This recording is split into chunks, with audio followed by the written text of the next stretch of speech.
तानिया रुक जाओ, मैं तुमसे बहुत प्यार करता हूँ। आज एक लड़के से बचने के चक्कर में मुझे एक फोटोग्राफर को किस करना पड़ जाता है। सुनो, तुम कौन हो और मुझे किस क्यों कर रही हो? मुझे माफ कर दो क्योंकि मेरे पीछे एक बदमाश लड़का पड़ा हुआ था। तानिया मिलो मेरी होने वाली पत्नी से। तुम मेरी सबसे अच्छी दोस्त हो तो हमारी शादी में आशीर्वाद देने जरूर आना। मैं नहीं आऊंगी तुम्हारी शादी में। तुम्हारे छोड़ने के बाद मुझे रश्मि मिल गई, लेकिन तुम्हें अभी तक कोई बॉयफ्रेंड क्यों नहीं मिला? किसने कहा कि मेरा कोई बॉयफ्रेंड नहीं है? ये रहा मेरा बॉयफ्रेंड। हेलो, मेरा नाम अभिनव है। ये हमारी शादी की कार्ड है, तो तुम कल इस लड़के के साथ आ जाना। जैसे ही अगला दिन आता है वो सभी लोग मेरे और अभिनव के आने का इंतजार करने लगते हैं। तुम्हारा वो फोटोग्राफर बॉयफ्रेंड कहाँ रह गया? लगता है कि उस लड़के ने इसे छोड़ दिया। ये बात बोलते ही अचानक से कोई एक महंगी कार में आ जाता है जो अभिनव ही होता है। देरी से आने के लिए माफी चाहूंगा क्योंकि मुझे करोड़ों की डील करनी थी। ये गरीब लड़का करोड़ों की बात कर रहा है। शायद ये मेरे पति के बारे में नहीं जानता कि वो 500 करोड़ के कंपनी में मैनेजर के तौर पर काम करते हैं। क्या तुम्हारा पति मुझे अपने बॉस से बात करवा सकता है? तुम जल्दी से कॉल करो। कॉल करने के बाद पता चलता है कि इसका वो बॉस अभिनव ही था।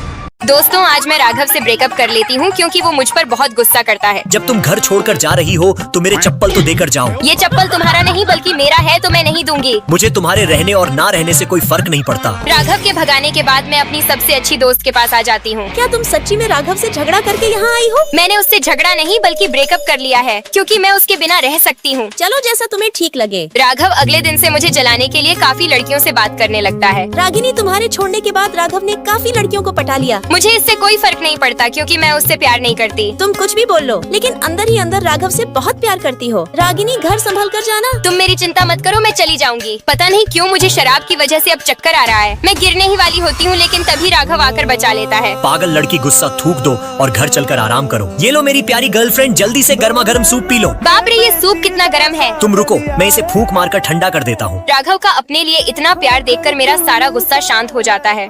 बच्चों, आज मैं आप सभी को एक नया लेसन पढ़ाने जा रहा हूँ जिसका नाम है। ये देखो सर के पीछे क्या चिपका हुआ है। मैंने आप लोगों को पकड़ ही लिया। अब जल्दी से अपना अपना फोन मुझे दे दो। मैंने सुना है कि ये टीचर हमारे स्कूल में नए आए हैं। तुम सोच भी नहीं सकते कि वो टीचर कितने चालाक हैं। मुझे लगता है कि पहले प्रश्न का उत्तर ए है। तू कौन होता है मुझे बताने वाला? सर आप? मैंने तुम्हें पहले प्रश्न का उत्तर ए बताया था, लेकिन तुमने सारे का वही भर दिया। मुझे पहले ही पता था, इसलिए मैंने सिर्फ अंतिम प्रश्न का उत्तर ए लिखा है। लेकिन उसका सही उत्तर भी था। मतलब मुझसे भी वही गलती हो गई। प्रिंसिपल सर, आपका बेटा राहुल स्कूल की लड़कियों को गंदे गंदे नामों से बुलाता है। राहुल, क्या ये बात सच है कि तुम लड़कियों को ऐसे बोलते हो? जी हाँ, क्योंकि कुछ लड़कियों का चेहरा बिल्कुल सुअर जैसा दिखता है। मोहन सर, मेरा बेटा राहुल बचपन से ही नटखट है, इसलिए वो अक्सर ऐसी हरकत करते रहता है। आप छोड़िए, हम ही इसे सुधारते हैं। ये मोटा लड़का दूसरों को गलत नामों से बुलाता है तो कोई भी से दोस्ती मत करना। मोहन सर, ये देखो आपकी क्लास के बच्चे मेरे बेटे को परेशान कर रहे हैं। प्रिंसिपल सर, ये हमारा आपके बेटे को सुधारने का एक अच्छा तरीका था। मैंने तुम्हें कितनी बार समझाया है कि ऐसी हरकतें करना छोड़ दो। पिताजी, मुझे माफ कर दीजिए, मैं अगली बार से किसी का भी नाम खराब नहीं करूँगा। अंकल, क्या आप मुझे इस कटोरे के बदले में कुछ खाना खिला सकते हैं? मैं तुम्हें इस टूटे हुए कटोरे के बदले में कुछ नहीं खिला सकता। मुझे वो दुकानदार धक्के मारकर भगा देता है, जिसके बाद एक लड़की आकर मुझे खाना खिलाती है। बेटा आराम से खाओ, ये सब मैंने आपके लिए ही मंगवाया है। लेकिन आपके मम्मी पापा कहाँ हैं? बहन, मेरे मम्मी पापा की कार एक्सीडेंट हो गई थी, जिससे वो मुझे छोड़कर चले गए। ये बच्चा अनाथ होता है, इसलिए आज से मैं इसे अपने साथ रख लेती हूँ। बॉस, जिसने आपके भैया भाभी का कार एक्सीडेंट किया था वो अभी जेल जा चुका है, लेकिन उनका बेटा अभी भी लापता है। तुम मेरे भतीजे को कैसे भी करके ढूंढ के लाओ, चाहे कुछ भी करना पड़े। ठीक है बॉस। मैं चिंटू के साथ घर जा रही होती हूँ और तभी मुझे हॉस्पिटल से कॉल आ जाता है। अगर आप 2 दिन में बिल जमा नहीं करती हैं, तो आपकी माँ का इलाज नहीं होगा। आप चिंता मत कीजिए, मैं आपका 2 दिन के अंदर बिल जमा कर दूंगी। मैडम, क्या मुझे इस कंपनी में नौकरी मिल सकती है? तुम्हें नौकरी तभी मिलेगी जब तुम मुझे पोछा लगा कर दिखाओगी। बदतमीज लड़की, तुम मेरी बहन का मजाक उड़ा रही हो। चले जाओ यहाँ से, तुम्हें कोई भी अपनी नौकरी पर नहीं रखेगा। मैं रखूंगा इसे नौकरी पर। बॉस, आप यहाँ? मेरे छोटे चाचा, आप आ गए। काफी दिनों के बाद आखिरकार चिंटू को उसके चाचा मिल ही जाते हैं।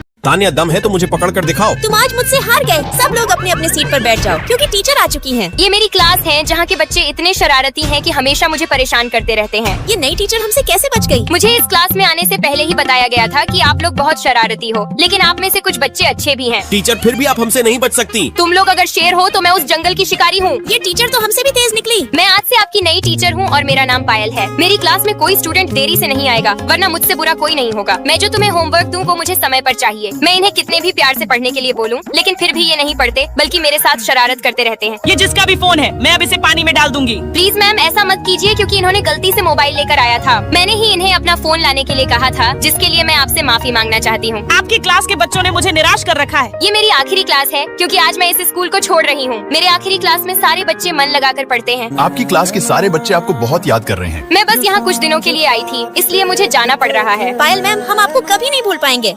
कोमल मैडम, आप एक कंपनी की मालकिन होकर सड़कों से कचरा कैसे उठा सकती हैं? मुझे ये काम करना पसंद है, तो आप कृपया करके इसके बीच में मत आइए। अरे वाह, मुझे एक और बोतल मिल गया। ये बोतल मेरा हुआ क्योंकि पहले मैंने देखा था। तुमसे पहले इस पर मेरी नजर गई थी। मुझे ये बोतल किसी भी हाल में चाहिए। तुम ऐसे नहीं मानोगे, इसलिए मुझे ही कुछ करना पड़ेगा। बाप रे, तुम्हारे अंदर तो बहुत ताकत है। ये तो वही लड़का है जिसे तुमने अपने प्यार में फंसाकर छोड़ दिया था। तुम चाहे कितनी भी मुझसे विनती कर लो, लेकिन फिर भी मैं तुमसे दोबारा प्यार नहीं करूंगी। मुझे तुम्हारी कोई जरूरत नहीं है क्योंकि मेरे पास भी अब एक गर्लफ्रेंड है। अगर ऐसा है तो कल उसके साथ हमारी पार्टी में आ जाना, ताकि हम भी उसे देख सकें। मुझे उस लड़की को गर्लफ्रेंड के लिए मनाना पड़ेगा। तुम सारी बोतलें रख लो, लेकिन इसके बदले में तुम्हें मेरी गर्लफ्रेंड बनने का नाटक करना होगा। मुझे तुम्हारी शर्त मंजूर है। माफी चाहेंगे, आने में थोड़ी देरी हो गई। वाह, वो दोनों साथ में कितने सुंदर लग रहे हैं। ये लीजिए मैडम, हमारी तरफ से आपके लिए वीआईपी रेड वाइन। इस लड़की के लिए वीआईपी रेड वाइन कैसे आ सकती है? मैंने सुना है कि ये रेड वाइन सिर्फ हमारी मालकिन कोमल के पास ही है, लेकिन तुम्हारे पास कहाँ से आए? तुम कोमल मैडम को कॉल करो। कॉल लगाने के बाद पता चलता है कि उनकी कोमल मैडम मैं ही हूँ।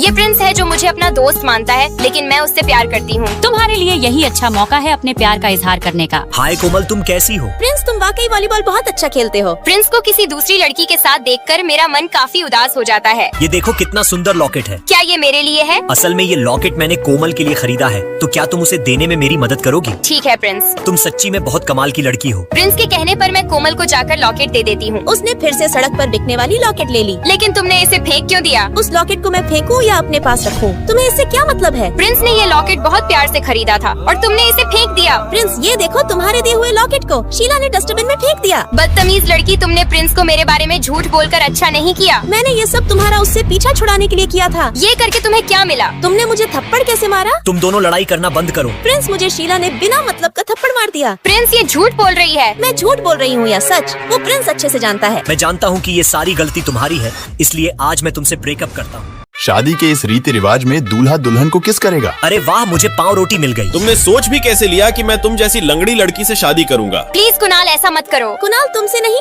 बल्कि मुझसे प्यार करता है और शादी भी मुझसे ही करेगा। मेरे पास पहले से ही एक सुंदर पत्नी है, तो अब तुमसे कौन शादी करना चाहेगा? सुनो पागल लड़के, क्या तुम मुझसे शादी करोगे? ठीक है, लेकिन बदले में आपको मुझे पाव रोटी खिलाना होगा। वाह, इन दोनों की क्या जोड़ी है, एक लंगड़ी तो दूसरा पागल। वो लड़का पागल ही सही, लेकिन मेरे लिए काफी अच्छा था। खुशी, क्या तुम्हारे इतने गंदे दिन आ गए थे कि एक पागल लड़के से प्यार करना पड़ा? जल्दी से इसे यहाँ से बाहर निकालो। इस घर की मालकिन मैं हूँ, तो मेरे पति को कोई भी बाहर नहीं निकाल सकता। वैसे भी तुम्हारा ये घर 2 दिन के अंदर नीलाम होने जा रहा है। तुम लोग मेरी पत्नी को परेशान करना बंद कर दो। तुमने मेरी पत्नी को छूने की हिम्मत कैसे की? सिर पर चोट लगने की वजह से मेरी याददाश्त वापस आ जाती है, जो एक्सीडेंट के बाद चली गई थी। तुम लंगड़ी लड़की हमारे बॉस के पार्टी में कैसे चली आई? इस पार्टी में विकलांग लोगों का आना सख्त मना है, इसलिए जितनी जल्दी हो सके तुम निकल जाओ यहाँ से। मेरी पत्नी को तुम लोगों ने बहुत परेशान कर लिया, इसलिए अब मेरी कंपनी से निकल जाओ। अरे मम्मी, जल्दी से उठ जाइए, स्कूल के लिए देरी हो रही है। बेटी, मुझे बस थोड़ी देर और सोने दो। तुम लोगों को आज स्कूल जाना जरूरी है क्या? हाँ, जरूरी है जाना। तो फिर ये लोग कार की चाबी और चले जाओ। लेकिन मम्मी, हमें कार चलाना नहीं आता। मैं और मेरी दोस्त छोटी उम्र में ही माँ बन गए, जिसके वजह से हम अपने बच्चों पर ध्यान नहीं दे पाते। बच्चों, हम तुम्हारे पेरेंट्स मीटिंग में नहीं जा पाएंगे क्योंकि हमें मूवी देखने जाना है। हम तुम्हें अपनी जगह किसी और को भेज देते हैं। लेकिन मम्मी, हमारे वो क्लास टीचर बहुत सुंदर और लंबे हैं। अगर ऐसा है तो हम अभी तुम्हारे साथ चलते हैं। शुभ काम में देरी किस बात की? जल्दी क्लास में चलो, पेरेंट्स मीटिंग शुरू होने वाली है। नैना, आज पेरेंट्स मीटिंग में मजा आ गया। घर आते ही हम देखते हैं कि हमारे पिताजी आकर बैठे हुए हैं। तुम लोग अपने बच्चे को कैसे पढ़ाते हो कि उन्हें निबंध भी लिखना नहीं आता? तुम खुद ही पढ़कर देख लो कि इन्होंने क्या लिखा है। गाय हमारी माता है और सांड हमारा पिता है। मैंने फैसला कर लिया है कि आज से इन बच्चों की देखभाल मैं करूँगा। सच्ची में? यार नैना, ये केक यहाँ किसने रख दिया? किसी ने भी रखा हो, लेकिन बहुत टेस्टी है। मुझे लगता है कि ये केक हमारे बच्चों के हैं। पागलों, तुमने बच्चों का रखा हुआ केक खा लिया? बच्चों का केक खाने के बाद हम मुंह दिखाने के लायक भी नहीं बचते।